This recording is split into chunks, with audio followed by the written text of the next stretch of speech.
Before you sign that contract with the music school, stop. These are 5 things that you should know before signing the dotted line. Hi, I'm a music teacher and this is my life.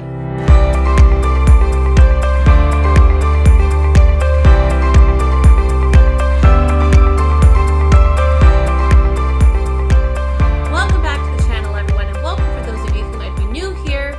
In today's video, I'm going to be sharing with you 5 questions that you should be asking a music school if you plan on working for them as a music teacher.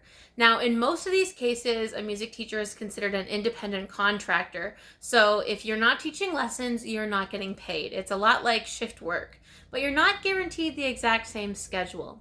Well, in this video, I'm going to be breaking down 5 things that you need to know before you sign a contract, because otherwise you could be getting taken advantage of. But before we get started, you know what to do. Make sure to give this video a thumbs up, subscribe to the channel, and ring that notification bell so that you never miss another video. So let's start with question number 1, and this one is actually one that I have asked in the interview before if it wasn't mentioned in the job posting or if they didn't mention it themselves. And that is, how is the pay structured? Now, being an independent contractor is very similar to being self-employed in the sense that most of the time, based on my personal experience as someone who's worked for music schools before, you are only getting paid if you are offering lessons and they actually take them. If you're an independent contractor, then chances are the music school is going to take a percentage of the amount that's being paid, right? So is it a 50-50 split, meaning that the amount that gets paid to the school, 50 of that they keep and 50 of it goes to you? Or is it a little bit different? And some of this is negotiable based on your experience, and so it's really good to ask this question up front.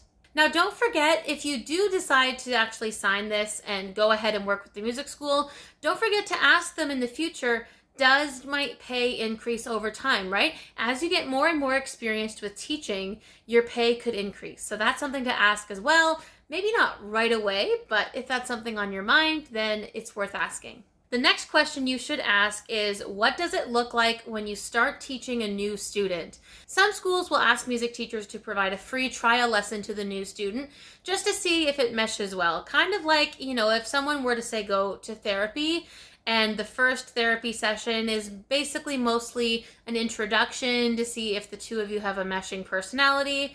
So you could probably do the same thing with like personal trainers. Well, music teaching is no different in the sense that the personality between the student and the teacher should be a good match. Now, there are some schools where they will offer a free trial lesson to the student in the sense that the student or their family doesn't have to pay, but the music school will still pay the teacher for their time. So I've worked in both settings where the first trial lesson was completely free, meaning I didn't get paid.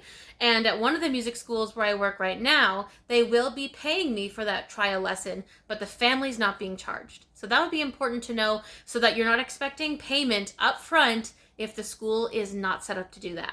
The third thing you should know, and you should definitely ask this question to the music school, is what is the cancellation and makeup policy? The last thing that you want to have happen to you as an independent contractor is for your time to not be respected and valued, right? You have a specific skill set, you are offering it to them, and obviously for a price, but the last thing you want is for students to continuously keep on canceling at the last minute. At some schools that I've worked at, and this is also true for when I was working independently as a music teacher, but if they don't cancel within 24 hours notice of the lesson, I count it as paid because I spent my time preparing for the lesson, not booking any other lessons or appointments at that same time of the week, and making sure that I'm ready for the lesson, only for them to not show up. So yes, I count it as paid if I'm working independently, but if a music school says, oh yeah, you can cancel up to 4 hours before the lesson, I'm sorry, I think that's unacceptable. Most schools that I've worked at have had that 24-hour cancellation notice policy, but it's good to know ahead of time so that you're working with a school that respects the value of your time and your skills. It would also be important to know how the school handles things like makeup lessons.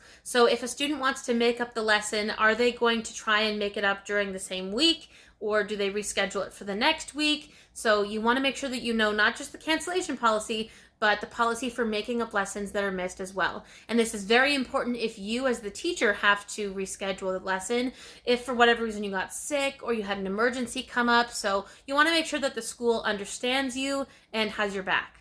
Now, question 4 that you should be asking the school, if it's not already clear, is what kinds of support are provided to you by the school? So if you're working for an in-person music school, then they will likely provide certain instruments, thinking about things like a drum kit or a piano. But other than that, what kinds of support are available to you as the teacher? So do they do all of the marketing and advertising? Who handles the billing from an administration point?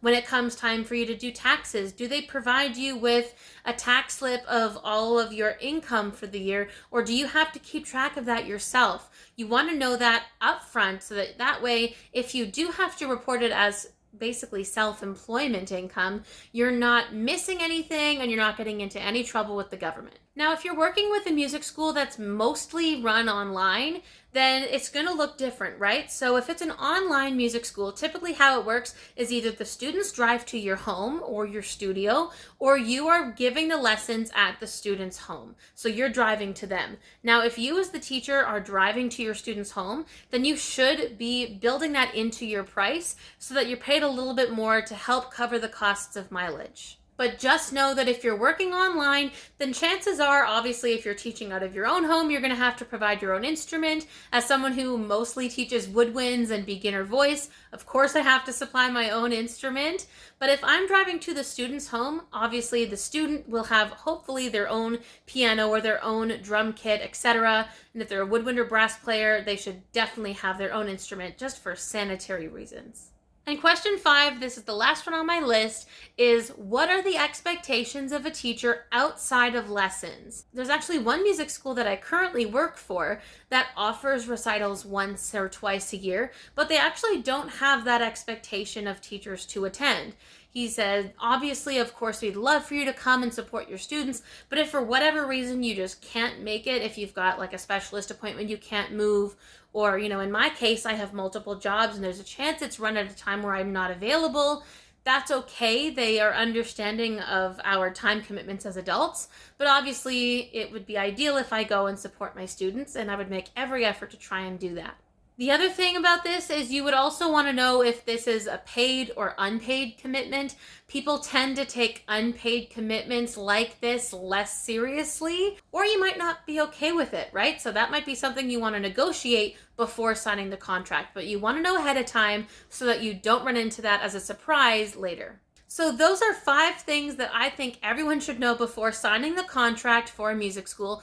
And if you made it all the way here, then here is a bonus tip for you. My bonus question for the day, tip number 6, is asking them about non-compete clauses. Now, a non-compete clause will typically say something along the lines of, if you leave the music school, you are not allowed to continue teaching music lessons to that child, because if the school found that child or that student for you, without them, you wouldn't have that business. So the music school would keep the student and just assign them to another teacher if they have one. The thing is, though, as someone who currently is an independent contractor for 2 different music schools, you also want to be very careful if there's something in the non-compete clause that also says that you are not allowed to work at 2 different competing schools within a certain radius of each other.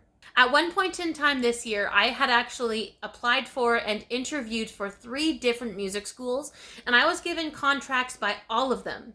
But 2 of them had in their non-compete clause that I wasn't allowed to teach at another school within the same area. I had to negotiate that out of my contracts because the reality was there wasn't any one school that had enough need for a beginner woodwinds teacher or a flute teacher. Now, if I hadn't have negotiated that out of the contract, then it would have said that, oh, you're not allowed to work at this other school because they're still a certain number of kilometers of a radius from our building.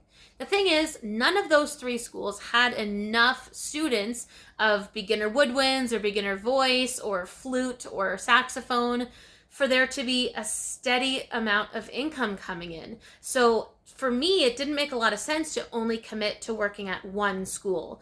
So rather than putting all of my eggs in one basket, so to speak, I made sure that I negotiated that out of the contract. But I only got to negotiate that out of the contract after they sent it to me. So make sure that you ask them this question about the non-compete, or if you don't, then just make sure that you read the contract very carefully and be prepared to negotiate if you need to. So those are the 5 questions that I think you should be asking every music school before signing the dotted line to become an independent contractor for them. And I hope you found that extra bonus number 6 helpful. Remember that this is a contract that you're signing, so you want to make sure that you read it very carefully and take it seriously. It's not a casual commitment, it is a professional commitment. If you found this video helpful, be sure to give this video a thumbs up, subscribe to the channel, ring that notification bell, give us a follow on Instagram as well, and as always, I will see you right back on this channel with another new